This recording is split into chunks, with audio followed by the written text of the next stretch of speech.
시편 31편 19절에서 22절 말씀.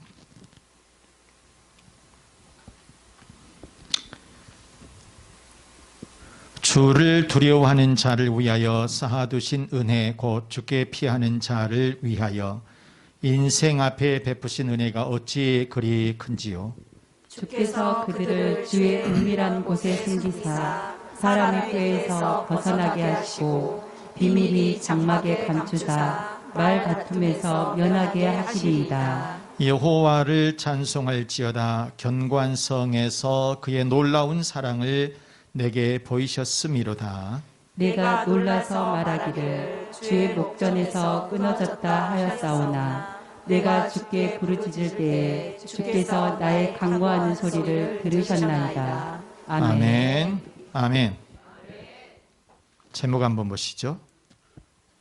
인생 앞에 베푸신 은혜. 시작. 인생 앞에 베푸신 은혜라. 서로의 베푼하고 인사 나누겠습니다. 사랑합니다. 축복합니다. 우리 김예진 성도님 사랑합니다. 자, 시편 31편입니다. 이 시편 31편은 그 배경이나 사건을 정확하게 알 수는 없어요.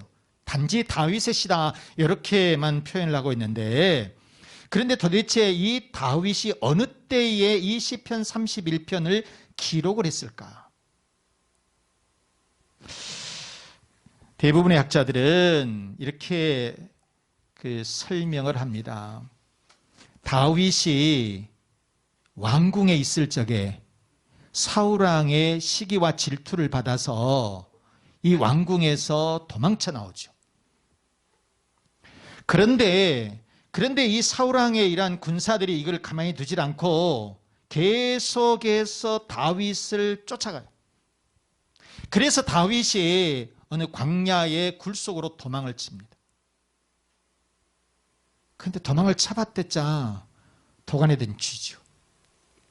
이래서 이 군사들이 좁혀오는데 어떻게 할 수 없는 이런 상황이 됐다는 거예요. 이런 상황에 되어 있을 때에 다윗이 해야 할 것은 없었습니다. 살아날 수 있는 방법이 없었어요. 그래서 그는 하나님 앞에 간절하게, 진짜 생명의 갈림길 속에서 하나님 앞에 간절하게 기도를 했는데, 하나님께서 이 다윗에게 은혜를 베풀어 주셔서 그가 살아날 수 있었다는 거예요. 그래서 이 다윗은 하나님 앞에 감사하고 찬양을 드렸다라고 하는 것이 시편 31절의 말씀인 거죠. 누구의 은혜다? 하나님의 은혜였다. 자, 그러면 이 하나님은 다윗에게 무엇을 하셨는가? 하나님은 이 다윗을 어떻게 하셨느냐? 첫째, 하나님은 다윗에게 은혜를 베풀어 주셨다는 것. 시작. 하나님은 다윗에게 은혜를 베풀어 주셨다. 19절 말씀 보시죠. 주를 두려워하는 자를 위하여 쌓아두신 은혜고 주께 피하는 자를 위하여 인생 앞에 베푸신 은혜가 어찌 그리 큰지요. 다윗의 고백이에요. 다윗은 죽을 뻔했다고 그랬잖아요. 여차하면 이 사울왕의 군사들에 의해서 죽을 뻔할 수 있었던 그런 상황. 그런데 목숨을 건졌어요. 목숨을 건져서 이 다윗이 고백하기를, 참 하나님께서 베푸신 이 은혜가 어찌 그리 큽니까? 여러분, 그래요. 진짜로 이 다윗이 이 시를 쓸 때에 이루 말할 수 없는 곤경에 처해 있었지요. 9절과 10절 말씀해 보시면 그 상황을 갖다가 이 다윗이 고백을 하고 있는데요. 9절 말씀은 보시죠. 여호와여, 내가 고통 중에 있사오니 내게 은혜를 베푸소서. 내가 근심 때문에 눈과 영혼과 몸이 어쨌다고? 쇠했다. 그래서 그 다음에 또 말씀 한번 봐보세요. 10절인가요? 10절에 보세요. 내 일생을 슬픔으로 보내며 나의 연수를 탄식으로 보내며, 자기 세월을 이제 한탄하는 거죠. 내 기력이 나의 죄악 때문에 약하여지며, 자기가 무슨 특별히 죄 지은 것은 없어요. 죄라고 하면 인기 있는 것이에요. 인기가 죄요. 일종에 보면 사울왕이 그 인기 때문에 이 다윗을 제거해 버리려고 했다는 얘기예요. 자기보다 더 인기가 있으니까 이 다윗을 제거하려고 그랬었죠. 그래서 도망간 거죠. 그래서 나의 뼈가 어쨌다고? 내 뼈가 쇠해졌다라고 말씀을 하고 있는 거죠. 그러니까 이 다윗은 이 고통이 너무너무나도 심했어요. 온 몸과 마음을 다 덮쳤어요. 그래서 그 고통이 너무나도 심해서 뼈가 쇠했다 그랬습니다. 여기서 쇠하다란 말이 무슨 말이냐면 말라 빠지다라고 하는 거예요. 뼈가 으스러지고 뼈가 말라 빠지는 그런 상태가 되었다라고 하는 것이죠. 여러분, 이처럼 다윗은 영적으로도 또 육신적으로도 이렇게 굉장히 말라 빠질 정도로 쇠약해졌다는 것입니다. 그러니까 이 다윗의 고통이라고 하는 것은 너무너무 힘들었다는 거예요. 지금 목숨만 겨우겨우 붙어 있는 상황이에요. 여차하면 목숨까지 지금 달아날 그런 상황이라는 것이에요. 그런데 여러분, 이렇게 이 뼈가 마를 정도로, 뼈가 쇠할 정도로 그랬는데 사람들의 눈이 계속적으로 주시하고 있는 거예요. 걸렸다 하면 다윗은 지금 목숨이 위태로운, 13절 말씀에 그러고 있잖아요. 내가 무리의 비방을 들었으므로 사방이 두려움으로 감싸였나이다. 그들이 나를 치려고 함께 운운할 때에 내 생명을 빼앗기로 꾀했다 그랬습니다. 다윗의 생명을 계속적으로 지금 노리고 있다라고 하는 것이. 그러니 진짜 기침을 한번 하겠습니까? 무서워서. 들키면 죽는데 밖에 나가서 숨을 제대로 쉴 수가 있습니까? 눈에 띄면 죽는데, 그래서 이러지도 못하고 저러지도 못한 이런 상황. 그런데 하나님은 그러한 다윗에게 뭐를 해주셨다? 은혜를 베풀어 주셨다. 은혜를 베풀어 주셨다. 19절 말씀 다시 한번 보시겠어요? 고 주께 피하는 자를 위하여 인생 앞에 베푸신 은혜가 어찌 그리 큰지요. 하나님 은혜를 생각하니까 너무너무 하나님의 은혜가 감사합니다. 이 큰 은혜를 어찌 내가 감당하겠습니까? 이렇게 고백하고 있는 거예요 지금. 여러분, 우리들이 살아가면서도 이 하나님의 은혜를 우리가 늘 감사하면서 살 수 있어야 돼요. 우리들은 지금 말짱해요. 그런데 코로나 걸려서 죽은 사람들이 있잖아요. 코로나 걸려서 죽은 사람들이 있어요, 여러분. 인생 모르는 것이에요. 우리들이 직장 생활을 지금 잘하고 있지만은 여러분, 하나님께서 어느 날 치면, 내가 어떻게 걸리면, 내가 어떻게 살면 가다가 교통사고 나서 죽는 경우 있다는 것이에요. 그런데 하나님께서 나를 보호해 주시고 내게 은혜를 베풀어 주시니까 내가 여기에 서 있는 것이고 하나님 앞에 예배드리는 것이고 하나님의 축복을 받으면서 살고 있다는 거예요. 이것이 하나님의 은혜라고 하는 거예요. 열왕기상 19장에 보면 엘리야가 나오죠. 여러분 우리 잘 아는 내용입니다. 이스라엘이 우리 한반도 같이 남북으로 이렇게 갈라졌었어요. 북이스라엘은 그런데 하나님의 말씀을 별로 잘 안 들었어요. 그래서 하나님께서 이 북이스라엘에게 징계를 내리는데 3년 6개월 동안 비 한 방울 내리지 않았습니다. 그러니까 이 초목은 다 말라서 죽는 것은 당연한 것이고요. 동물들도 이 나자빠져서 뼈가 둥글기 시작하는 거고요. 사람도 죽어가는 거예요. 하나님의 징계라고 하는 것은 이렇게 무섭습니다. 그런데 그때에 엘리야라고 하는 선지자가 딱 나타나요. 그래서 갈멜산에 올라가서 하나님 앞에 기도를 합니다. 소낙비가 내리는 거예요. 어마어마한 선지자입니다. 그런데 이 소낙비가 내리기 전에 바알 숭배자들, 바알 선지자 450명을 전부 다 끌어다가 하나님을 배신한 사람들, 하나님을 반대하는 그런 선지자들이잖아요. 이 사람들 450명을 전부 다 끌고 와서 기손 신역 가서 전부 다 숙청해요. 그러니까 북이스라엘이 하나님의 징계를 받은 이유 첫 번째가 뭐예요? 우상을 숭배했거든. 하나님을 섬겨야 할 이 백성들이 우상을 숭배하니까 하나님께서 그렇게 북이스라엘에 징계를 내리셔서 3년 6개월 동안 비가 내리지 않으니까 엘리야가 가서 이 바알 선지자들을 전부 다 끌어다가 기손 시냇가로 쓱 와서 전부 다 숙청해버려요. 그리고 하나님 앞에 기도를 올립니다. 그런데 그때 소낙비가 쏟아지는 역사가 일어나요. 이렇게 용감했던 이 엘리야 선지자였는데, 이렇게 능력이 있었던 이 엘리야 선지자였는데, 불의 능력을 받았던 이런 엄청난 능력의 선지자였는데, 그런데 아합 왕의 왕비 이세벨, 이 왕비는 바알 숭배자였거든. 이 소식을 듣게 되니까 자기의 친일의 격인 바알 숭배자들을 450명이나 죽였다고 하니까 확 돈 거예요.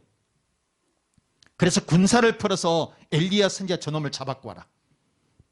내 앞에서 반드시 처형하겠다. 그러니까 엘리야가 도망을 가요. 호렙산으로 도망을 가는데 너무너무 버거워요. 너무너무 힘들어요. 그래서 한 로뎀나무 아래 밑에 앉아서 하나님, 차라리 나를 죽여주십시오. 차라리 나를 여기서 죽여주세요. 아니, 여러분 생각을 해보세요. 그 어두운 시대에 별과 같이 빛이 났던 이 선지자였어요. 하늘에서 소낙비가 쏟아지게 했었던 능력의 선지자였어요. 바알 선지자를 갖다가 모조리 숙청해버렸었던, 이렇게 엄청나게 이 용감했었던 그런 선지자였어요. 그런데 자기 자신이 너무 초라한 거예요. 자기 자신이 너무 비참한 거예요. 그렇게 용감했었던 선지자였고 능력의 선지자였지만은 죽음이 내 앞에 다가오게 되니까 한 나무 밑에 앉아서 하나님, 차라리 여기서 내 생명을 거두어 주세요. 그랬었다는 거예요. 그러니까 하나님께서는 천사를 보내셔서 그를 쓰다듬어 주시고 먹을 것을 주시고 물을 주시면서 힘을 내라. 사랑하는 엘리야, 힘을 내라. 그래서 그에게 은혜를 베풀어 주시니까 그가 힘을 얻어서 호렙산으로 피신을 했다는 것이죠. 자, 열왕기상 19장 5절 말씀해 보시면, 로뎀나무 아래에 누워 자더니 천사가 그를 어루만지며, 하나님이 만져주신 거죠. 그에게 이르되 일어나서 먹어라. 힘을 내라, 그 말이에요. 여러분, 하나님은 지쳐있는 엘리야에게 은혜를 베풀어 주신 줄로 믿습니다. 하나님은 쇠약했던 이 다윗에게 은혜를 베풀어 주신 줄로 믿습니다. 그 하나님은 우리들에게도 은혜를 베풀어 주실 줄로 믿습니다. 자, 그러면 여러분, 하나님은 쇠약에 있는 이 다윗에게 어떤 은혜를 베풀어 주셨느냐? 첫째는 은밀한 곳으로 피신시켜 주셨어요. 은밀한 곳에 숨겨주셨다는 거예요. 20절 말씀 보세요. 20절에 한번 읽어보시죠. 주께서 그들을 주의 은밀한 곳에 숨기사 그랬어요. 또 사람의 꾀에서 벗어나게 하시고 비밀이 장막에 감추어 주었다. 이 말씀이 뭘까? 은밀한 곳에 숨겨주셨다. 그 다음에 장막에 감추어 주었다. 이 말씀은 뭐예요? 하나님의 절대적인 보호를 얘기하는 거죠. 하나님께서 철저하게 보호해 주신다는 거예요. 어떤 일이 있더라도 하나님께서 그 품에 안으셔서 절대로 이 적군들이 이 다윗을 해치지 못하도록 하나님께서 지켜주신다라고 하는 말씀인 거죠. 또 두 번째는 어떤 은혜를 베풀어 주셨느냐? 견고한 성에 보호해 주셨다는 거예요.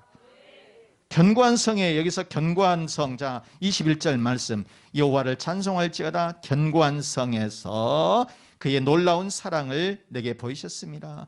견고한다, 마초를. 이게 무슨 얘기냐면, 우리가 군대 가면 참호가 있어요. 방호복이 있어요. 그 속에 쏙 들어가면 아무리 화살을 100개 아니나 1000개, 어깨를 쏴도, 1000만 개를 쏴도, 억만 개를 쏴도요 괜찮아요. 끄떡없어요. 그 속에서 먹고 놀고 까불어도 괜찮아요. 이것이 참호고 이게 방호벽이에요. 하나님께서 그렇게 튼튼하게 지켜주신다라고 하는 말씀인 거죠.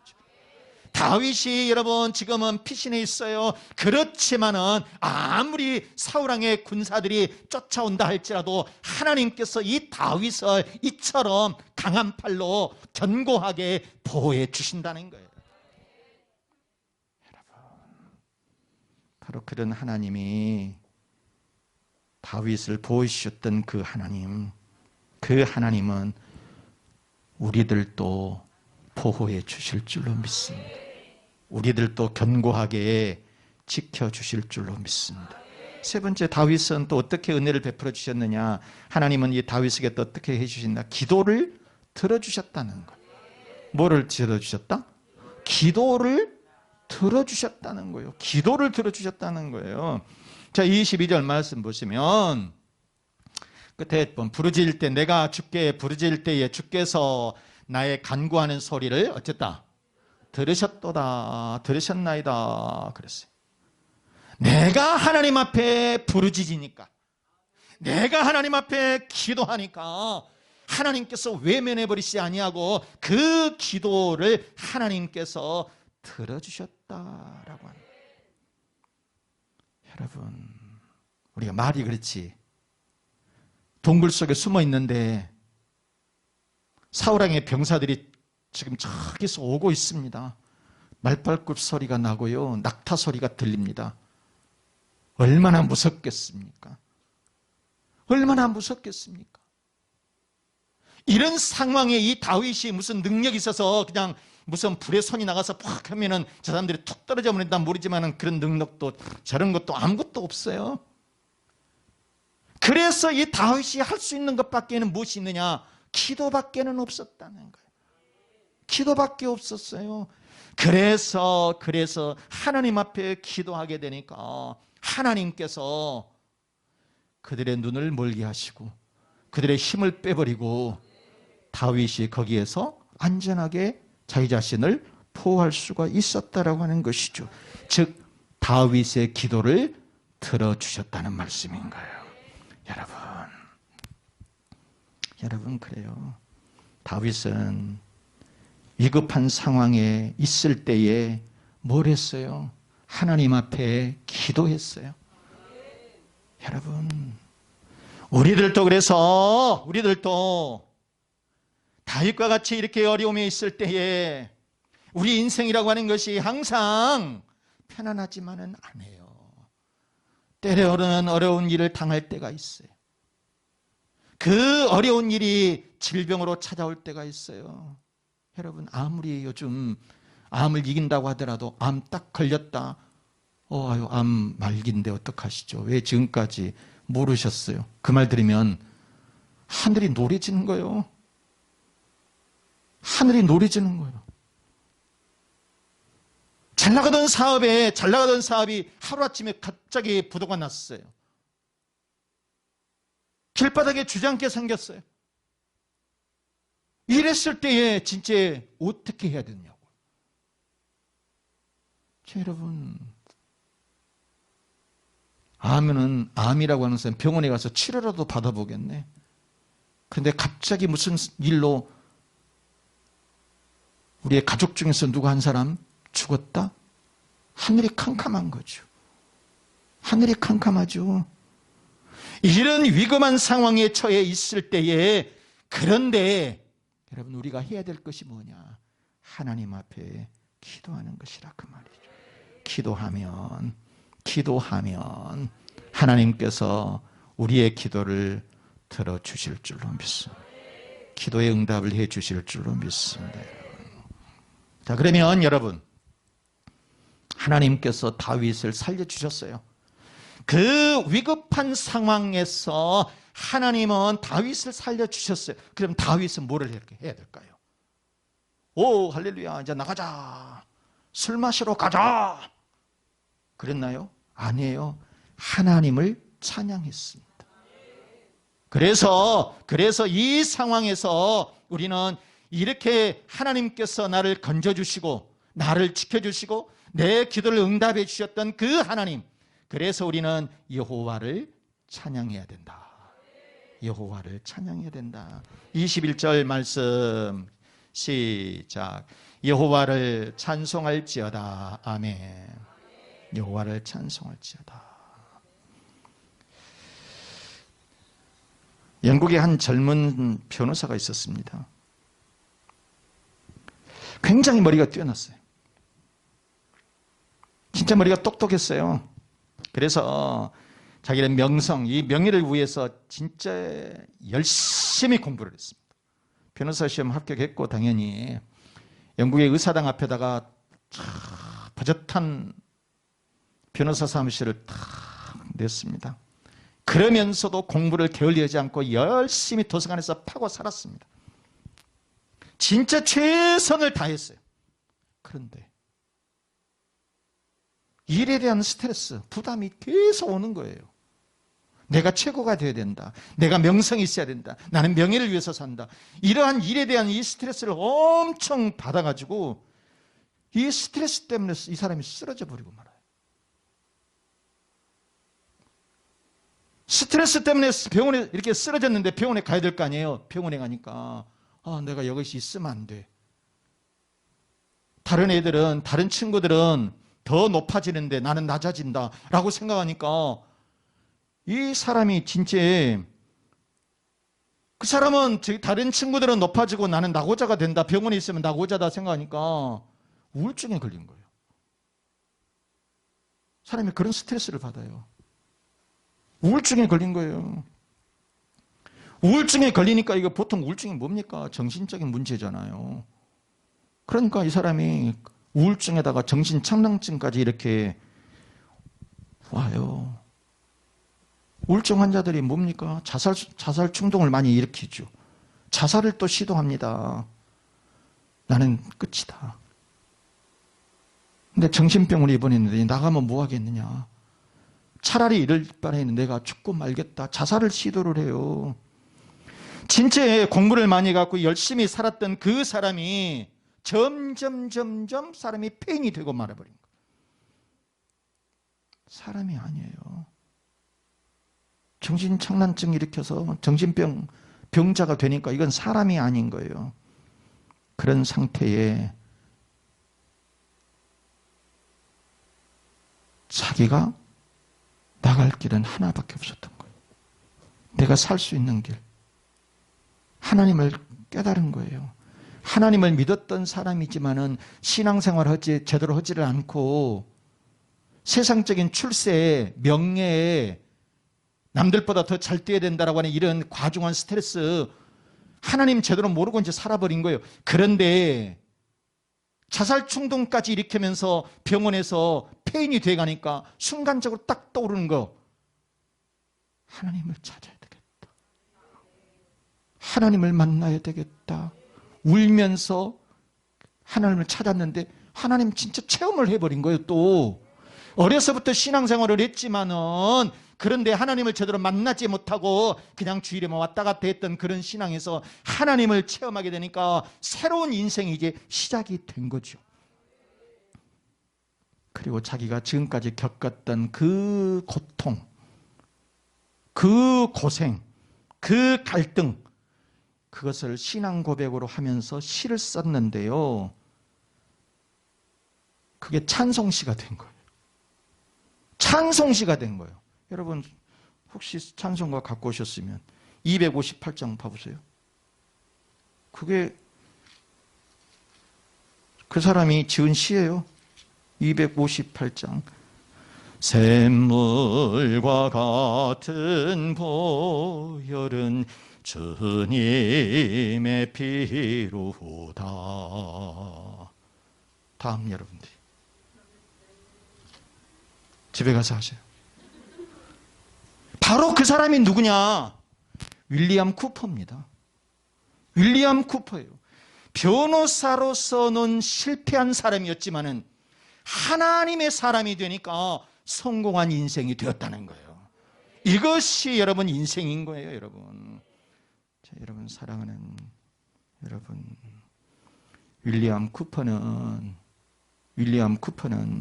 정신병과 죽음 앞에서 하나님을 새롭게 만났어요. 하나님을 새롭게 만났어요. 그래서 하나님께 찬양을 드렸던 거예요. 하나님은 그 윌리엄 쿠퍼의 찬양을 받아주셨어요. 그래서 그 승리하는 인생이 된 줄로 믿습니다. 하나님은 적의 군사들이 쫓겨오는 그런 상황에서 하나님 앞에 기도하고, 그러게 돼서 하나님께서 이 모든 것들을 물리쳐 주시고 다윗은 하나님을 찬양했다는 거예요.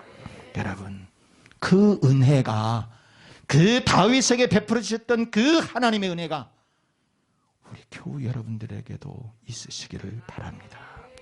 사랑하는 교우 여러분, 그 하나님의 은혜가 여러분의 가정에도, 또 여러분의 자녀들에게도, 또 여러분의 일터에도 가득하시기를 주 예수 그리스도의 이름으로 축원합니다. 축원합니다. 기도하겠습니다. 하나님은 우리에게 은혜를 베풀어 주심에 감사하면서 내가 입술을 열어서 하나님을 찬양해야 되겠다, 그런 각오로, 또 여러분의 가정의 평안을 위해서, 자녀를 위해서, 또 건강을 위해서, 여러분의 사업과 직장을 위해서 우리 다 같이 기도하겠습니다.